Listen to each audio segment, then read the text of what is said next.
Hello, everyone. Today is September 9th, 2021. I'm here with Tzvetlin Velev. Tzvetlin is a senior mobile engineer. Thanks for coming on the podcast, Tzvetlin. Of course, thanks for having me. So we were talking about right before this, you tore your ACL a month or so ago and had Yep. surgery, Yep. and you're 2.5 weeks out now. Yep. 2.5 weeks out. Wow. Starting to see the light of the situation. What's the light like? I mean, it's a pretty invasive surgery, so like the first week is just pretty bad pain. For me, it was especially difficult because I didn't take the painkillers that they prescribed to me. Personal choice not to take opiates.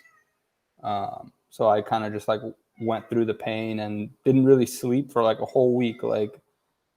Um, so like it just kind of was like a blur, 7 days just kind of went by without really um, much there. So the light of the situation is being able to get back to work, being able to like get out of the house and stuff like that. Wow. And s sleep again too, I'm guessing. Yeah, sleep is difficult because pain kind of comes up when you don't move. Like during the day, I have no pain right now, but when would go to sleep, I'll wake up like at the same time every night at the same hour and have like this pain that just kind of keeps me from going back to sleep for a while.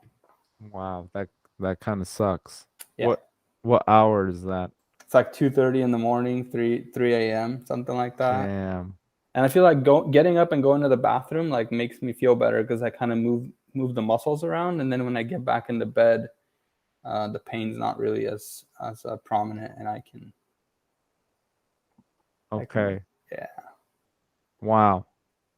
That's it is a super invasive surgery. So you chose not to take painkillers. What's the reason for that? Well, actually, I took them the first day and a half, but I just at one point was like, wow, I feel like I don't feel any pain, but I feel high, like this like weird feeling of like intoxication that I don't like, and yeah, I've been on a sobriety thing for like a year and almost 2 months now. So like for me, just keeping a sober state of mind has been a personal goal, and I didn't want to like use opiates. So Nice. A yeah, year and 2 months now.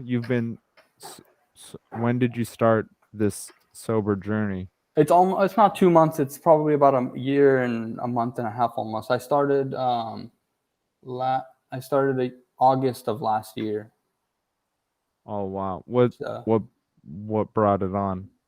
I just felt like I was spending a lot of time after work and stuff. Like a lot of my time was being occupied by drinking, and I decided that for me, like to grow in life, like I need to figure out something else to do.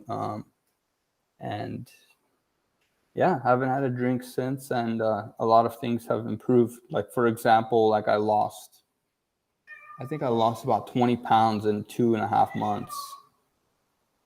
Um, Wow. So, and it's cool. It's a good benefit. Like, and the next, if people, if you don't drink, like the next day you're ready to go do whatever you want to do. There's no like, I haven't dealt with a hangover or anything like that. And um, That yeah, that's wow. That's nice. Yeah, thir 13 months is not easy to keep that. yeah. I mean, it gets easier after a while because it kind of like you break out of the routine and like all of the times when you are used to drinking, like those kind of things like go away, and um, yeah, it just kind of becomes like a way of life. I mean, I Yes. go out with friends all the time. Like they'll go to bars, I'll go with them, and I still have a great time with them. It's just I choose not to drink alcohol, and um, I find that once you just break that social barrier, that like is there. Like it doesn't really matter if you're drinking or not. You can have the same type of fun with or without alcohol. It's not really that much of a social lubricant when you don't rely on it for that. I agree with that too. It's tough because it's in almost every social dynamic. Not everyone, but a lot of them. Yeah, absolutely. I mean, I agree with that completely. So what do you order? Water or soda when you go to a bar or nothing? Yeah, I mean, I'll just get waters or I mean, I'm pretty into sparkling water, and basically every bar has like a fountain with sparkling water, especially for all the drinks they make and stuff. And so I'll just go with that or whatever. Nice. I Yeah, that's a good hobby or a good, good thing to try out, especially. yeah, And you started that during COVID, during the pandemic of COVID too. yeah. It was actually right after I had COVID. I had COVID in July, and afterwards, and I was like drinking during COVID, like while I had it and stuff, and I just right after I got through the illness, I just kind of reevaluated things, and um, yeah, Wow. How was it, going through what was that? What were you gonna say?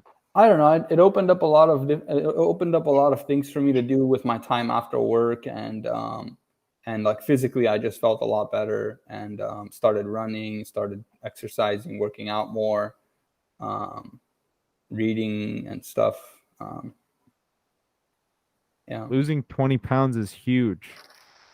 yeah, it's definitely running helps a lot with that. Like if you, I started going. There's a route by my house. I live in Aliso Viejo, and I was doing like a 4 mile run. Like I'll go on my lunch or something or after work, and just doing something like that daily or every other day, like really makes you shed some weight. Um, Yes, I so agree. That's a lot of fun. And not drinking, I mean, like what you said at the beginning, the hangover is like, you know, 'cause we drink for maybe 2 or 3 hours, but then a lot of times it's late at night, and so we lose some sleep there too. And then, absolutely, the drinking itself, and then dehydration, and then the next day, even at this age, sometimes 2 days after that can be yeah. a little crazy. Yeah, I mean, in late 20s, like it's not cliche to say that like hangovers become more difficult to deal with. But No, it's not cliche. yeah, Wow. So now the light is nearly at the end of the tunnel here. Do you yeah. have any plans for the upcoming 6 months, or are you mostly just rehabbing? Well, I mean, of course. So the thing I'm looking forward to most out of this is that after 6 weeks after my surgery, I can start to walk. Um, I can start to walk more freely, and I feel like that's what I'm looking forward to is my rehab, and then just being able to kind of resume being able to go do things like I want to go to like concerts and um, maybe like some camping trips before the winter comes around. Yes. Because I actually got lucky. I went on a couple really cool camping trips right before I got hurt. So I'm really grateful for that. But now it's like if anyone invites me or I consider planning something, like this is something that I have to deal with is this knee issue that I'm going through. But Wow. That's very, when our health gets in the way of like doing fun stuff, that kind of sucks. But we it have does to, suck. Definitely, man.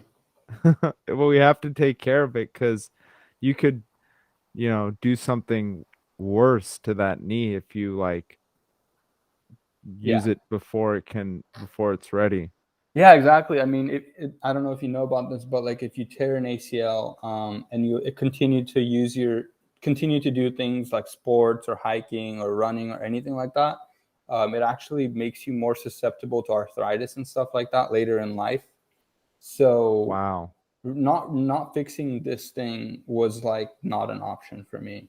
Um, Because dealing with that later is just yeah, not, no. absolutely.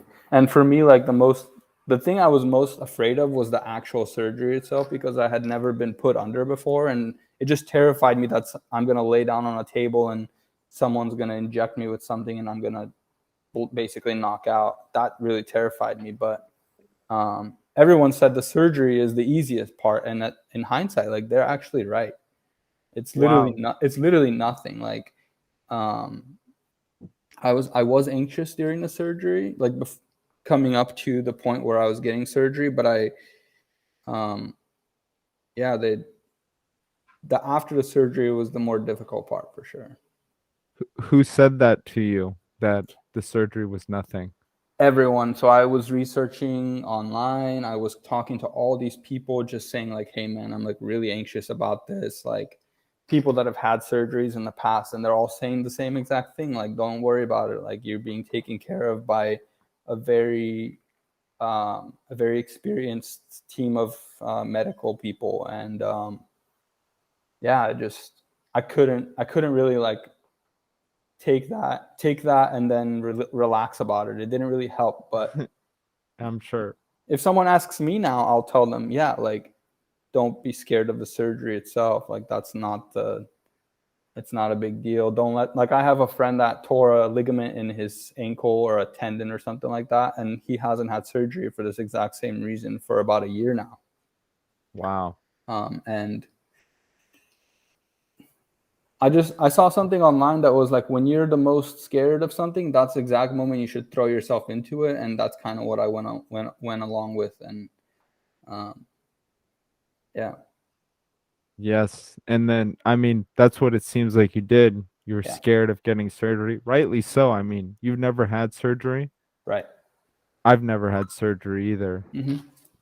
And, you know, it's, you threw yourself into it. You went into the forums, you started asking people, and even though you didn't really want it, like for me too, I can understand because like you probably just based off of you not taking the opiates would have preferred to have it done more naturally, like for it to just heal on itself, I'm guessing. But Yeah, yeah, for that's sure. not how it really works out in the end, is what you found out after you did your research and threw yourself into it. It can Yeah. end in arthritis when you're older. Well, I can't play a game of soccer again. I can't go out confidently on a run or anything, because the ACL ligament is a crucial connection in your knee joint. So like literally, like I was after I got hurt, my company has a dartboard in the office, and like we play darts. It's like a competitive thing that they do. It's pretty cool. But like even just playing darts and like moving around, like I felt like my joint was not stable. Like just like making a specific movement on the joint, and then you can feel like the fact that it's not attached. 100. That's that's scary. Yeah, for sure. But one thing I did tell the anesthesiologist that I'm really nervous, and he put something in my IV, and then like I had to wait like another hour, and I was just having like a conversation with the nurses with like no anxiety. So they do have things that they can do for you that will help you get through it a little bit more in a more relaxed way. That's So nice. So that yeah. you don't have to go down under very high. And you remember that hour? So the nurse, yeah, it's interesting that you say that. Is like the nurses were like, yeah, you're not gonna remember any of this conversation after the surgery. They were like asking me about my work and like how I got hurt and stuff, and about my family, and then I came back out of surgery, and I was like, hey, like I still remember these things, like, uh, which was pretty Wow, cool. that is Yeah. cool. It didn't really like the medication the anesthesiologist gave me didn't really change my state of mind in a way where I couldn't like think or anything. It just it basically, what it felt like is it put a barrier between me and that place of anxiety that I go to. It like it just became like it kind of just got removed completely. So I was able to just be neutral and yeah. That's huge. Yeah. Wow. I wonder what the name of that drug is. I have no idea. He said it was a cocktail, so I don't know. But Wow. Just here's up. Here's a cocktail. yep, yep. Enjoy. Wow. So That and then so in 6 weeks you can walk again normally. yeah, there's a difference in injuries. Like if I had a little bit of a meniscus repair, the meniscus um, is a padding between your bones, and that when you get arthritis, that's the piece that wears out first before it impacts your bones. So I had sutures put in where it tore because when you tweak your knee, you're actually your knee joint is sitting right on that, and sometimes it can create a tear in it. So the reason I have to wait 6 weeks before I can bear weight is because I had sutures in my meniscus as well. But people generally start walking after an ACL a few days after surgery. Wow. Yeah. Okay, but because you had additional work done, the sutures in your meniscus, Mm-hmm. you have to wait longer to make sure that the sutures here heal so you don't tear them. Exactly, because your knee joint is constantly moving, gliding Yes. over the meniscus. So it's extremely common to hurt your ACL and your meniscus at the same time because of that movement that your joint experiences when it happens. So did you injure that at the same time? Was that this? Yeah. Oh, wow. Mm-hmm. Yeah, it's at the same time. And was it because of the planting or was it? I honestly couldn't tell you. There's a lot of different things that you can assume. So playing soccer, there's different types of cleats for different types of surfaces you're playing on. Like if you're playing on AstroTurf versus playing on grass or whatever, or indoor soccer, they're all different types of cleats. And I was just using a nice pair of cleats, but I was using them universally for grass and for turf. So there could be an argument that it happened because of the cleats I was using, but it can also be related to lack of fitness because basically what happened is my knee lost its structural integrity just for a moment during that direction change, and so it's hard to pin down on what happened exactly because it happens in a split second. Yes. And there's Um, multiple factors. yeah, definitely. Wow. I And don't know so, if you saw. I'm sorry to interrupt you, but I don't no, know if you go. saw. But today, like the Baltimore Ravens, they had like two guys tear an ACL in preparation for the season. Like they were like training, and one guy tore his ACL on one play, and then the next play, another running back tore his ACL. Did So Le'Veon Bell tear his ACL too? uh, I think he's available now. I'm not sure about that. I know the starter did, or wow. I did hear one did. I didn't hear that two guys tore ACLs. Yep, two guys. Yeah, Wow. That's terrible. yeah, for sure. It makes watching sports really difficult after you've experienced that because just watching how people move and like knowing how close you are to that from to happening is it makes it kind of scary to watch sometimes. But Yes. Especially, I mean, all sports are dangerous. Soccer, basketball, I feel like is a little bit less dangerous. no, there's definitely a lot of ACL tears in basketball as well. Really? Oh yeah, I I mean, go? yeah, they're common. I mean, Klay Thompson, I know tore his ACL Right. recently, a year or so ago. And he tore his MCL before that. Right, but That that makes sense. think Football, even go ahead. what were you gonna say? I mean, even golf, like Tiger Woods tore his ACL playing golf. I'm not exactly sure what year it was, but you would think like, oh, golf is like a sport seniors can play, but There's a lot of, even in golf, there's a lot of torque going through your leading foot. And yeah, like there's a video online of him. I think what he did was he was hitting a ball off of a cart path, so he wasn't standing on grass. He was actually standing on concrete because his ball ended up there. Um, Wow. and he's wearing shoes they have like spikes in them. They're not really stable on concrete.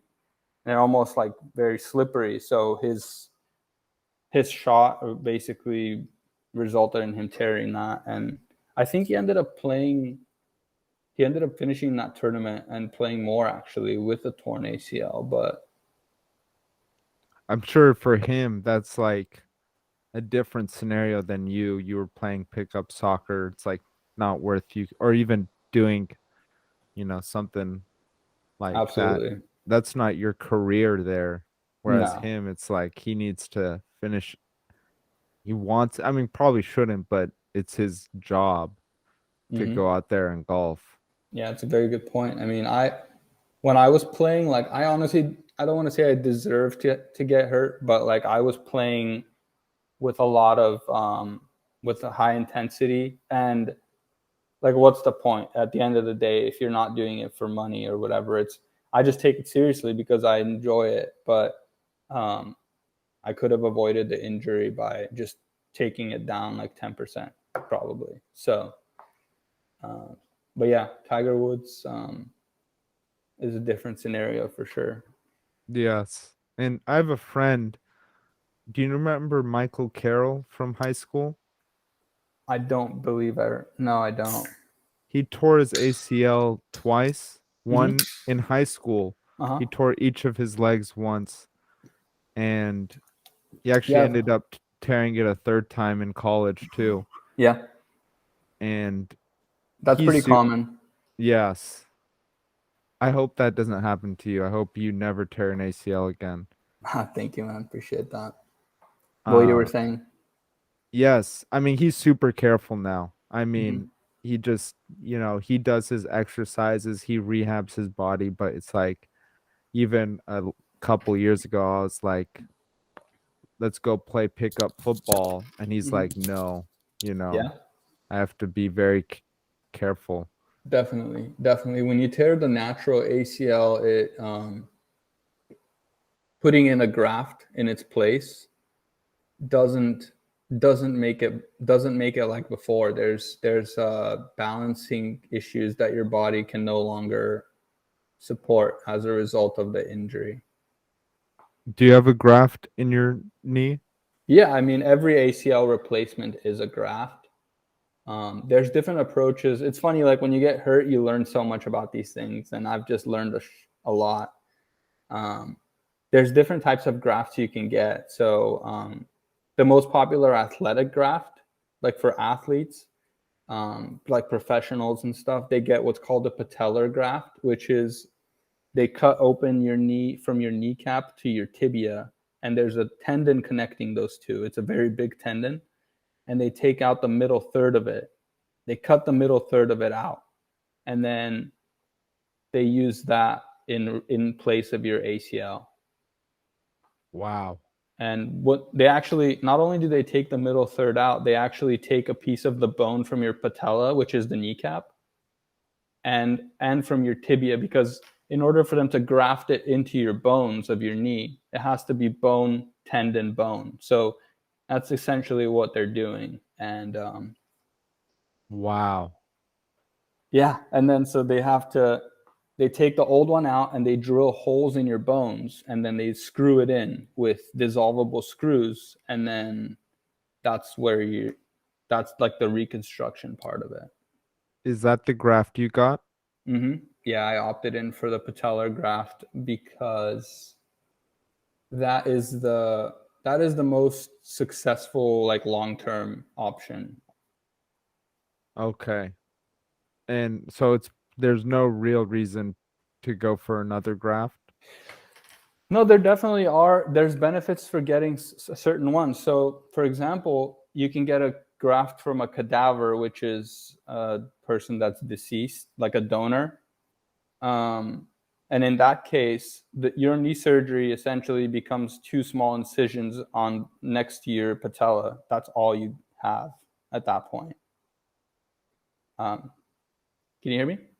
Yes. Yeah. So at that point, it's a truly arthroscopic knee surgery because they don't need to cut the front of your knee open to harvest a new ligament.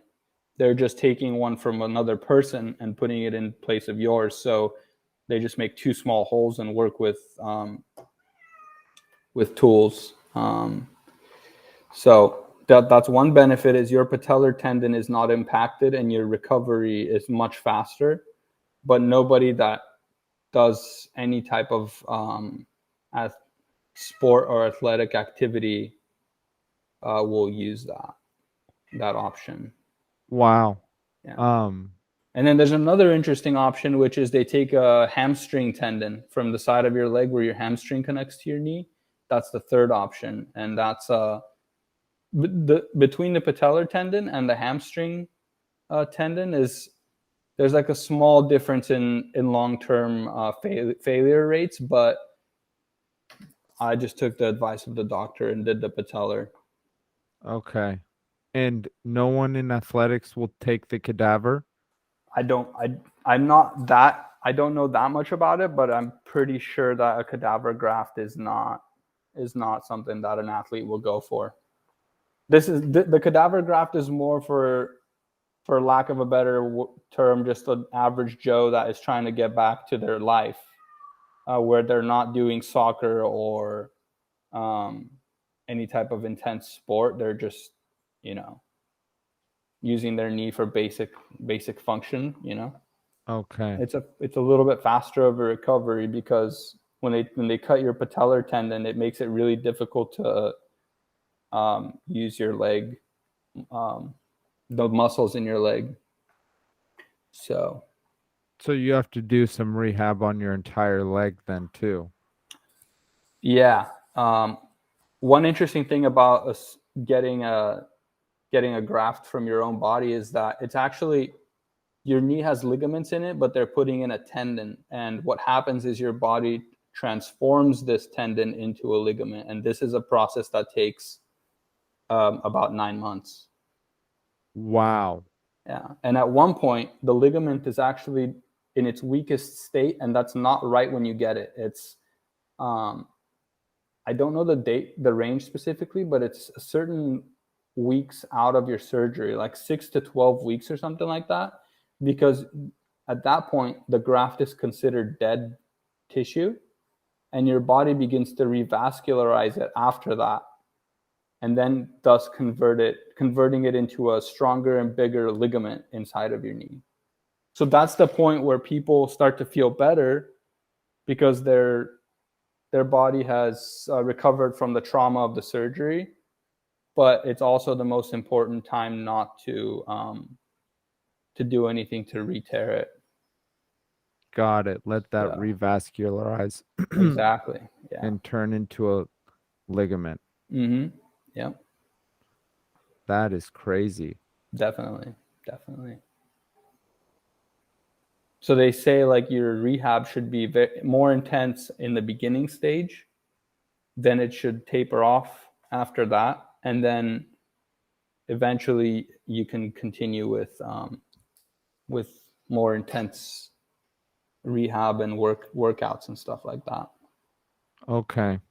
What are you doing for rehab right now?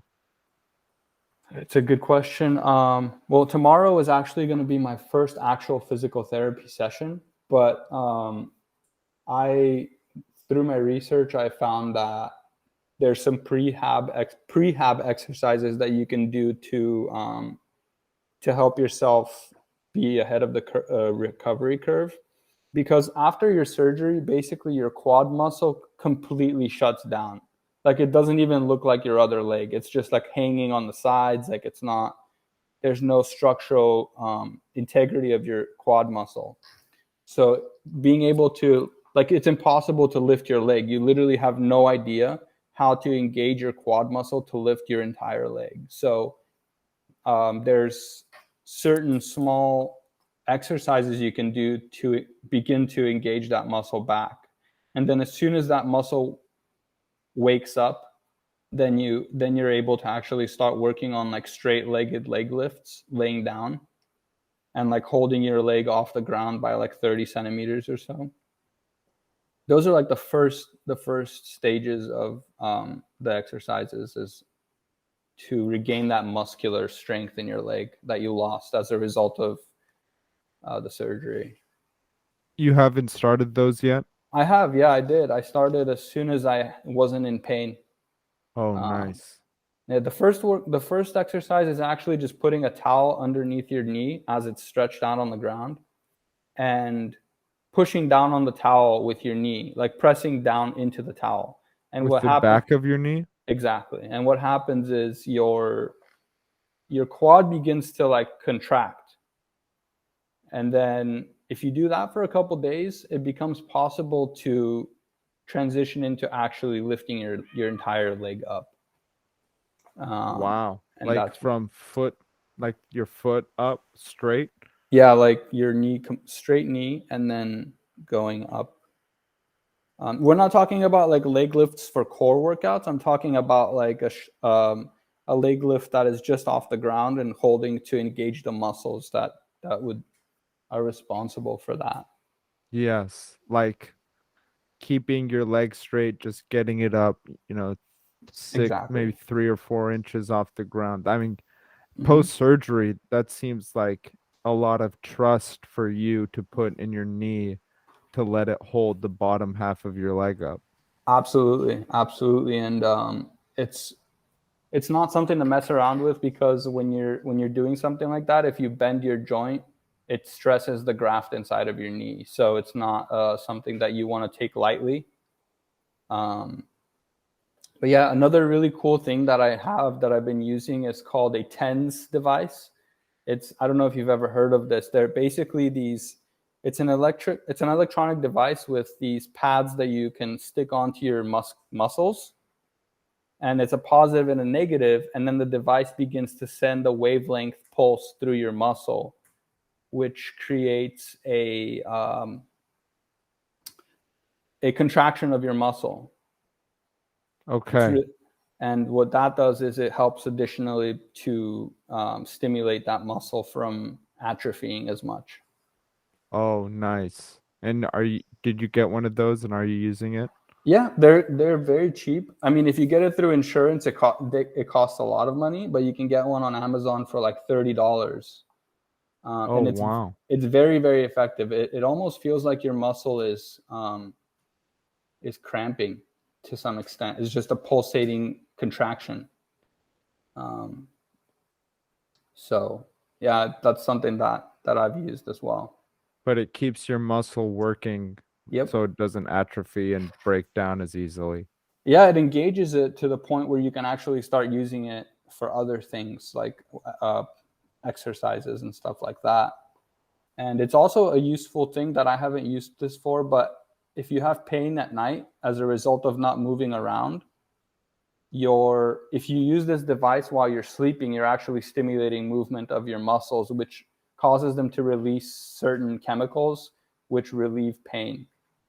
Okay. So people with different kinds of um, acute pains and stuff like that are could leverage this technology to help them with some relief. That makes sense. Like Right. old people with arthritis or something. Yeah. Anyone with neck pain, or can you excuse me for just 1 second? Yes. Sorry.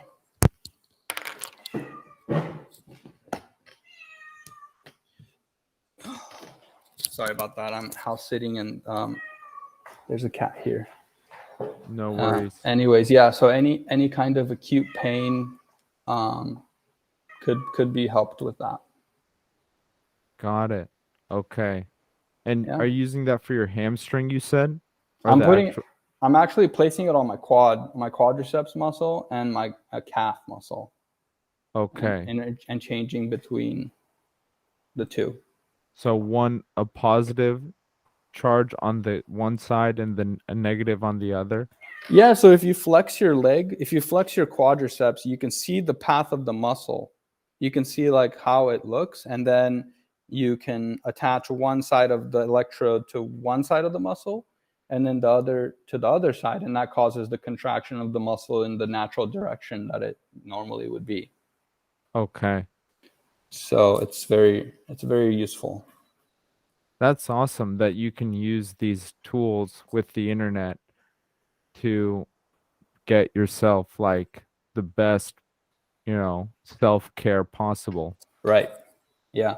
I got very little information from my surgeon because he does like 8 surgeries a day. And after the surgery, he spoke with my mom who was helping me get home. And he told her a bunch of stuff really fast and hung up.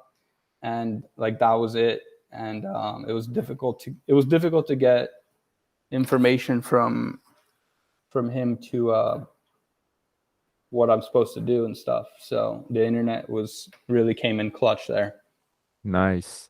I Yeah. think even I remember, I'm not sure if this is correct, but I think in 2006, Carson Palmer, do you know who Carson Palmer is? No. He's a quarterback, an ex-quarterback for Cincinnati Bengals.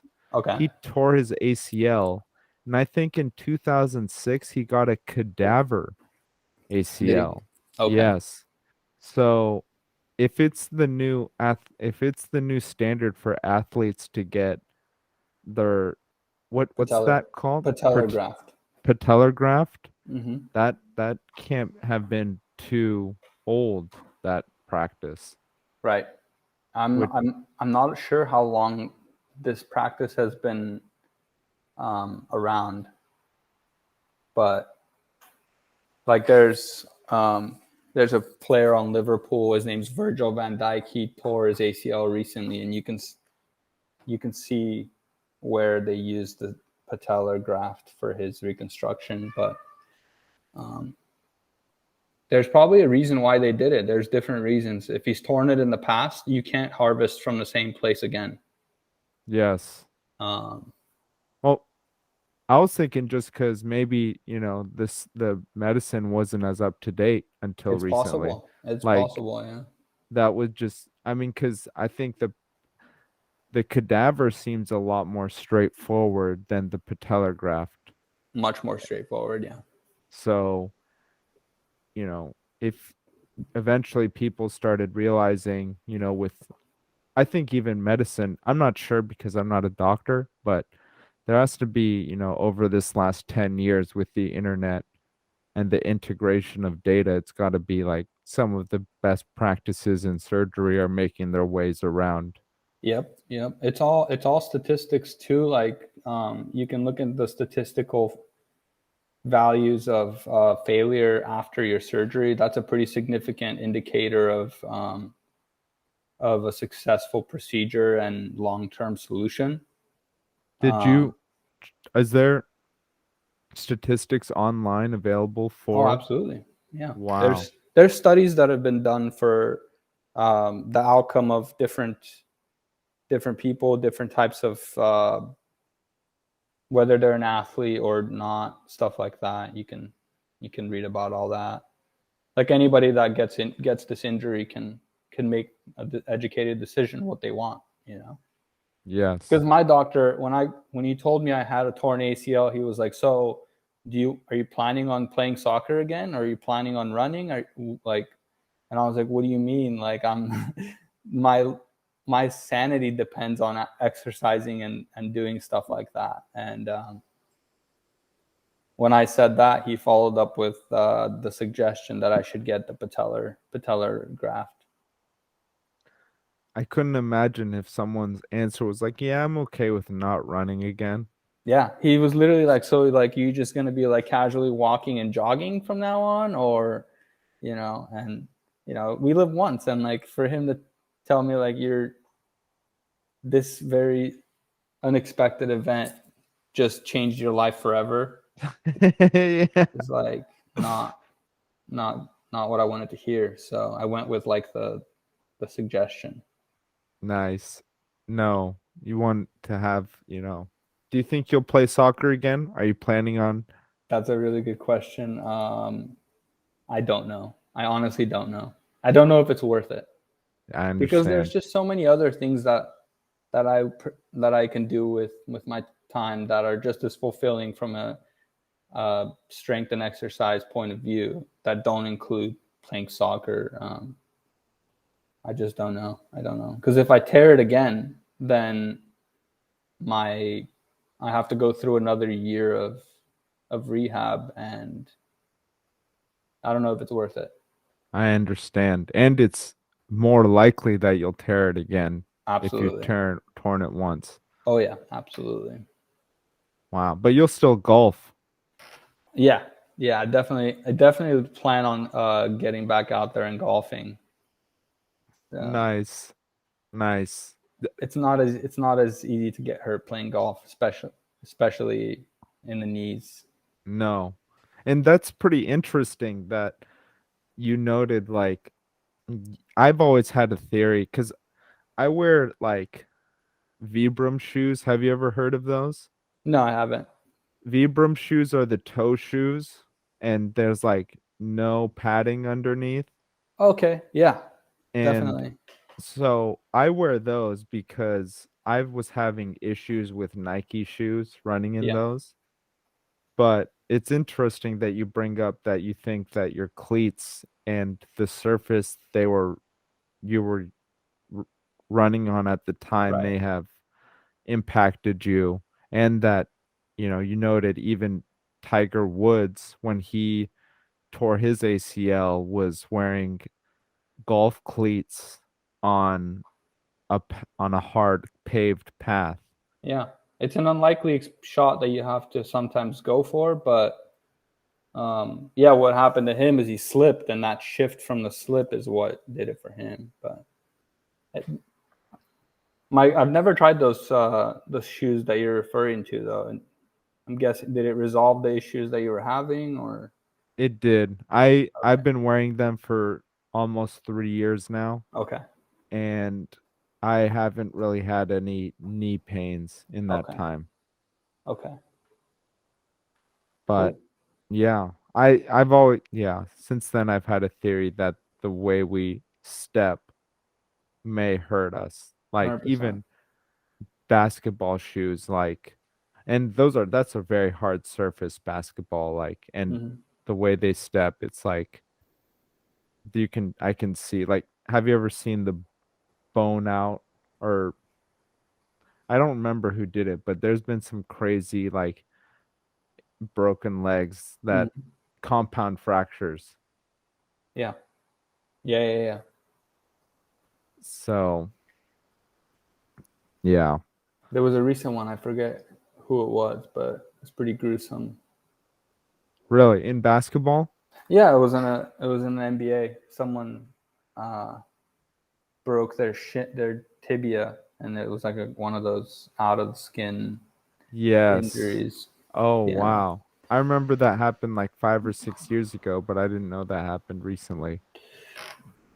that may be what I'm referring to. I'm not very much in the loop with the NBA. I do watch, but We might be referring to the same incident, right, because yes, that's exactly, and that had to be like a slippage on the feet. I can't imagine, you know, yeah, something, some way terrible this injury. terrible injury. Yeah, for sure. And like you said, just alluded to, like you got that injury playing soccer, high intensity soccer, which I is would say fun. it's high intensity for me. I mean, Oh, it goes yes. up from there for professionals and stuff, but Oh, definitely. But we're not professional athletes. yeah, not at all. There's professional athletes. Their life is dedicated to playing a certain amount of minutes, and then in the rest of the time they're training, rehabbing, and and basically trying to stay fit. And I'm over here jumping into a game, and my cardio was good, so I can push myself, and I was feeling good, but I don't have all of that training and treatment behind me. I just so it's like it's bound to happen. Yes. And, they're, like you just said, getting paid to rehab and train, and they're being provided. with the best facilities, Hmm. you have a job that expects you to be there, you know. I sit So, at a desk, like I sit at a desk, and then I try to go out and go balls to the wall on the field, and it's just stupid. It's it, not an intelligent decision at all. So well, we all make those decisions is the thing. And like it seems like cuz there's a good chance like you that wasn't the first time you've done that, right? You that wasn't the first time you played high intensity no, soccer. every time. Exactly. Yeah, And like you, there was most probably you wouldn't have torn it, but just that day, even if it was a low probability, it yeah, happened. And unfortunately, like it affects every other aspect of your life outside of soccer, big like time. your personal life, your work, just fun. I mean, personal life with family and personal life with friends. And like you said at the beginning, you didn't sleep for a straight week. That's just hell. Yeah, it's bad. It's like delirium. Like you get, I would like, I was like hallucinating and just not having rational thoughts. Like sometimes I would doze off for like 30 minutes or something, and I would wake up and I would be like not, I would be literally delirious. Like I would be saying things that didn't make sense or thinking about things, and like, it's a relief to be past that, and to be able to lay down and fall asleep is a good thing. I'm sure that sounds like a relief. Yeah. And you're going back to work, you said next week? I tried going back into the office on Tuesday, and it didn't work out. Like I just didn't feel comfortable sitting in an office chair for even 30 minutes. Like, um, so I've just been working from home. That's the beauty of the job I have, is I Nice. have all the tools I need here. So, So, okay. So you're still working. oh yeah. Well, I started working as soon as I was able to get some sleep and like be able to have a coherent thought, Yes. because yeah, like right before my surgery, we released something that I was working on that is pretty like heavily used by our company, and they basically needed me back as soon as they could, because anytime you release something into production, there's issues that are and not anticipated. So Yes. that was that it made it crucial for me to get back. So Wow. Well, that's nice that you can still get paid and even as an injured person. hmm yeah, I mean, I'm not doing construction or anything like that. So you know, there's people out there that play soccer or any sport. They play sports, but their career is construction or heavy lifting of some other sort or some other type of intense physical labor, which is um, if you get hurt like this, like you're gonna have to go on disability or deal with it in some other way, like That's so really tough. Or definitely. even or even like those Ravens running backs. Like Yeah. as much as the Ravens team is probably really bummed, I'm sure those running backs are just like, "Oh my God." Like their biggest assets were just torn in hmm practice. hmm Yeah, That's I feel like every football game has an ACL injury in it. ACL, concussion, Hmm something. That's Yeah, a incredibly rough sport, football. Like absolutely. Yes, like definitely. when you say like even like soccer when you see the way they turn, but when you see football and the way that they just get at each other, it's like wow. Yeah, yeah. Especially those running backs, they're doing things that are like, you know, unthinkable for us to do in order to become, available for a play or whatever. Yes. So And they do it at like a huge weight, like 220. They're not very tall usually. Usually they'd be like 5'10", 6 feet tall. but Mhm. then weigh like 220, 230 pounds. Yeah, absolutely. That's definitely a big thing too, is that weight. But again, those guys train relentlessly, and They do. that's how they do it for their career. You know. And they get provided with everything to rehab, relentlessly either. Yeah, And definitely. I think their coaches tell them too. Yeah, So, there's a lot of things that they use nowadays for recovery that's not available to us, that we don't even know about really. But do you have an example of one?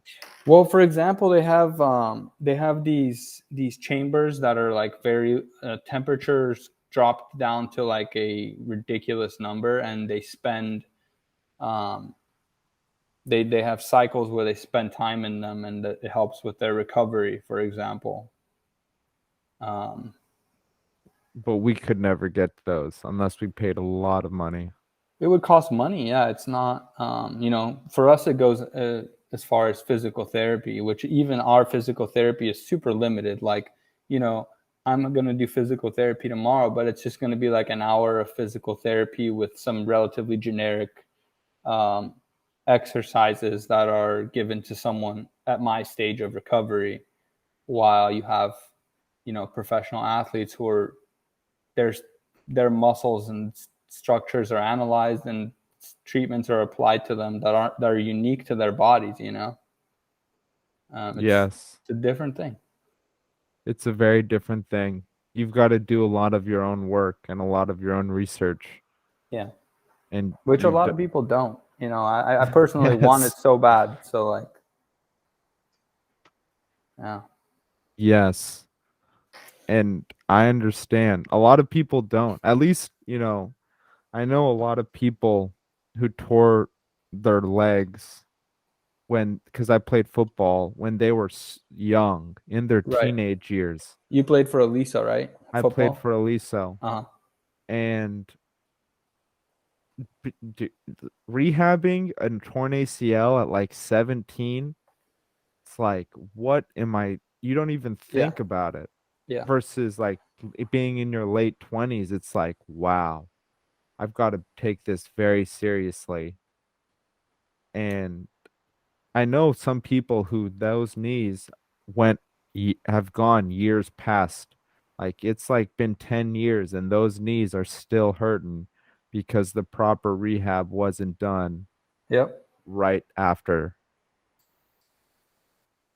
Definitely. So, and like you said, that a lot of people don't put in the work, so it's good that you're doing that. Yeah, I'm looking forward to it. I can't go to the gym and squat or bench or run or anything, so I have to channel that energy into like this other type of exercise that I've never really been exposed to before. So Okay. Wow. Well, good luck. You have about 4 weeks left of that. I have 3.5 weeks left till I can truly bear weight on my leg without bracing. And then after that, it's just the beginning, man. I mean, it's going to Just be a slow immersion back into full functionality and stuff. Do you think you'll go into an office or stay at home for a little while? I think I'll definitely be going back to the office pretty soon because I enjoy the office environment.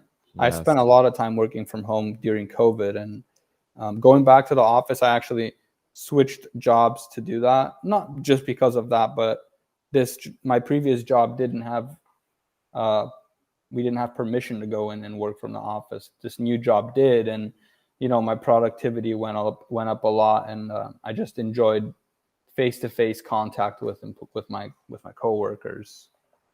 Not everybody feels that way, and a lot of people don't want to stop working from home. But personally, I like the having the option to do both.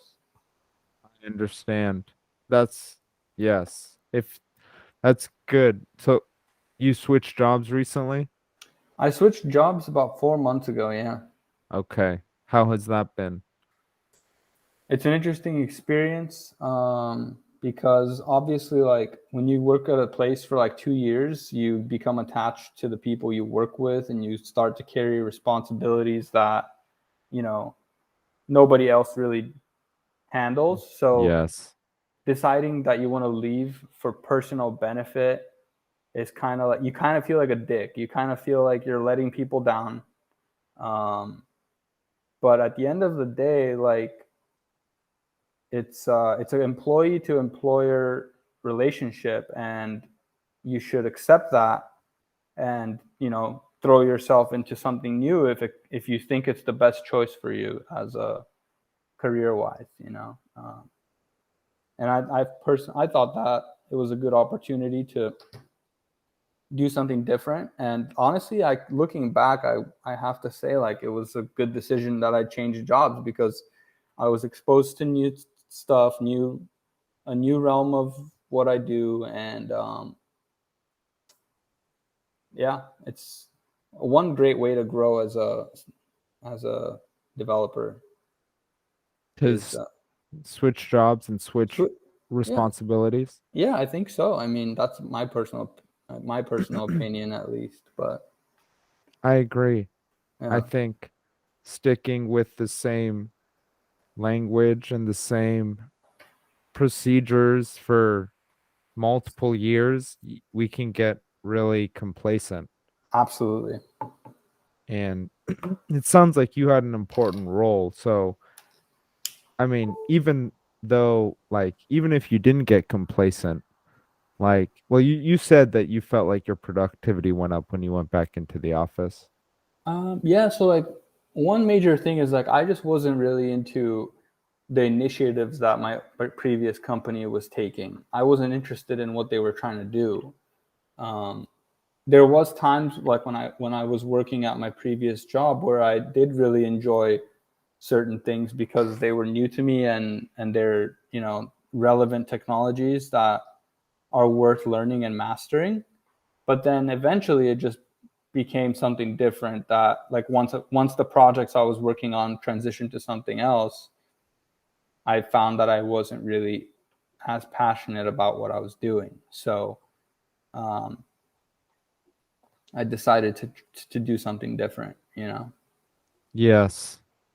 That, I mean, it's tough because, after 2 years, we, like you said, we take on responsibilities. We have responsibilities that other people can't really take on because we've kind of expertised in them. But it's an employer-employee relationship, and we should be aware of that. Well, the, It's the funny thing is, how I became aware of this paradigm shift is when I went into interview for the company I have now. The guy that is like the CTO of the company, the co-founder, he spoke to me, and he was like, all right, like, what do how much do you want? Like, we're gonna hire you. And I was like, awesome. Like, but once we figured all that out, I was like, hey, like, I have this thing on my mind. Like, I'm really reluctant to let go of my current employer. I really want to work here, but I'm really reluctant because I feel like I'm letting them down, and I feel like um I feel like the asshole in the situation. yes. Just leaving to make more money and to do something else. And this is exactly what he told me: is, hey man, like, if a company is emotionally pressuring you into staying, like if they're emotionally attempting to manipulate you into staying, that's not an employer you want to work for. And he told me exactly this: is like, if you work here, your my job is to make everything for you so that you can do your job and want to stay here. But if you want to leave, like, for me, I hold nothing against that. We're not a family. We're employer to employee. Like, I pay you for your time to do something, and that's as far as it goes. We're not friends. it's Yes. kind of a difficult thing to swallow, like someone to tell you like we're not friends, you know, because you want to be friendly with your coworkers. But now that I've worked here for about 4 months, like I noticed that we're not really being friendly exactly. We're just kind of we're working together. It's um, you know, my employer has some similar interests to me, and I feel like I do want to maybe like talk about them and stuff, but it just like that's not what he cultivates for us there. Our thing is like professional, you know. Yes. He's not an asshole. Like I really like the guy. I respect him. He's brilliant and stuff like that. Because um, yeah, that's kind of where I'm at with that. I agree. And, you know, we can, it doesn't have to be, you know, we aren't, it's not a friendship based environment, unfortunately. There are a lot of things that can make it, very professional, and we have to Right. treat it like that. And there are certain aspects to it that we have to respect and make sure we don't cross boundaries and make sure we understand where boundaries are, but also where boundaries aren't. And, Exactly. what is really appropriate if it's best for you as an employee or me as an employee.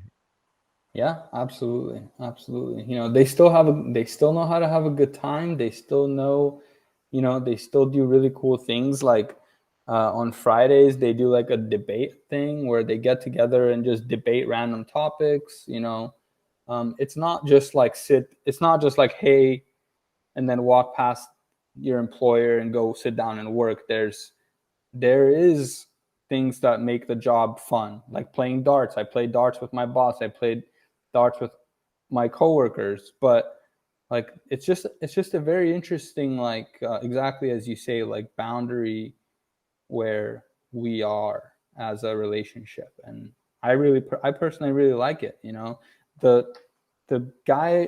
my employer is still available there for me to, you know, say I'm not doing well or express that.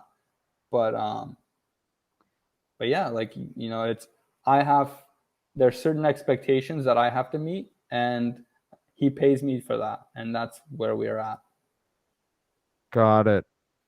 And in today's modern day where, you and we're doing this podcast, it's going to be released publicly. It's important to put those boundaries out because, you know, it's not, it's hard. It's a lot of people's baggage, a lot of people's, views are on the internet. Like a lot of people have their social media accounts right there, freely available. And,